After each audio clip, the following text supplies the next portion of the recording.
장용석 기자, 노민호 기자 방위 사업 등이 최근 CJ 1호기 출고식을 마친 한국형 전투기 KF-21 보람에 관련 일부 언론 보도에 대해 유감을 표시했다. KF-21의 공동개발 파트너인 인도네시아 측의 사업비 분담 문제, 그리고 KF-21의 무장 능력 등 성능과 관련해 사실과 다른 내용의 축식성 보도가 잇따르고 있다는 것이다.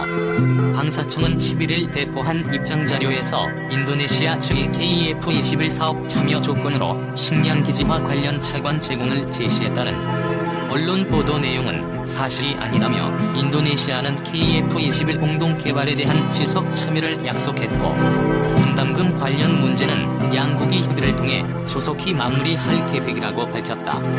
인도네시아 측은 2015년 KF-21 개발 사업에 참여하면서 오는 2026년까지 전체 사업비 8조 8천억 원 가운데 20을 부담하기로 했었다.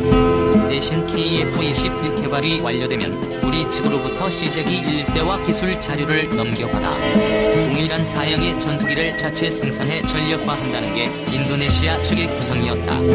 그러나 올 2월 기준으로 인도네시아 측이 납부한 사업 분담금 총액은 약 2,200억 원으로 목표에 대비 6천억 원가량 부족한 상황.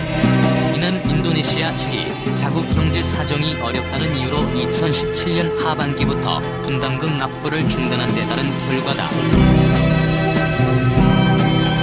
이런 가운데 인도네시아 측에서 KF-21 사업 계속 참여를 조건으로 분담금 비율 축소 50억 달러 상당의 차관 공여 등을 우리 측에 제안했던 보도가 나오기도 했다.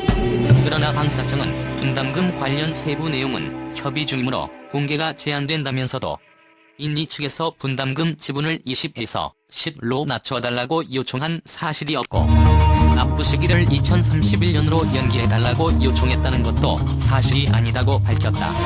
방사청은 2026년 시작되는 KF-21의 2단계 개발에서 영국산 단거리 공대공 미사일 아스람을 장착하는 방안이 검토되고 있다는 등의 언론 보도에 대해서도 사실이 아니다고 부인했다.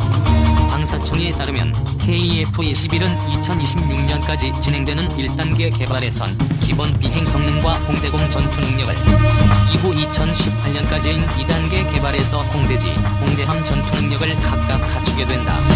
일각에선 KF-21 블록 1에 장거리 공대지 미사일을 장착해 전력 증강 효과와 수출 경쟁력을 높여야 한다는 주장도 나오고 있지만, 방사청은 현재 단계적으로 수립돼 있는 KF-21 체계 개발 계획이 전투기 개발에 가장 적절하다. 기존 계획대로 KF-21 체계 개발을 진행하는 게 가장 중요한 상황이라고 반박했다. 방사청은 KF-21 개발이 완료되면 국내 개발 무장과 해외 무장의 체계 통합을 통해 운용 능력을 추가로 확보할 수 있는 기반이 완성된다면서, 이후 성능 개량을 통해 무장 운용 능력 등을 지속 확보해 간다면 국내 항공 전력 활용뿐 아니라 수출에서도 경쟁력이 있을 것이라고 설명했다. 방사청은 이제 KF-21이란 국산 전투기 플랫폼이 나왔기 때문에 국산 무장, 유무인 복합체계, 스텔스 성능 보강 등으로 나아갈 수 있는 가능성이 열렸다며, 우수한 성능과 확장성 등을 갖춘 국산 전투기 개발 노력에 대해 건전한 비판을 넘어 과도한 폄하를 지속하고 있는 사실에 심히 유감을 표한다고 밝혔다. KF-21 보람에는 지난 9일 경남 사천 소재 한국항공우주산업에서 열린 CJ 1호기 출고식을 통해 일반에 처음 공개됐다.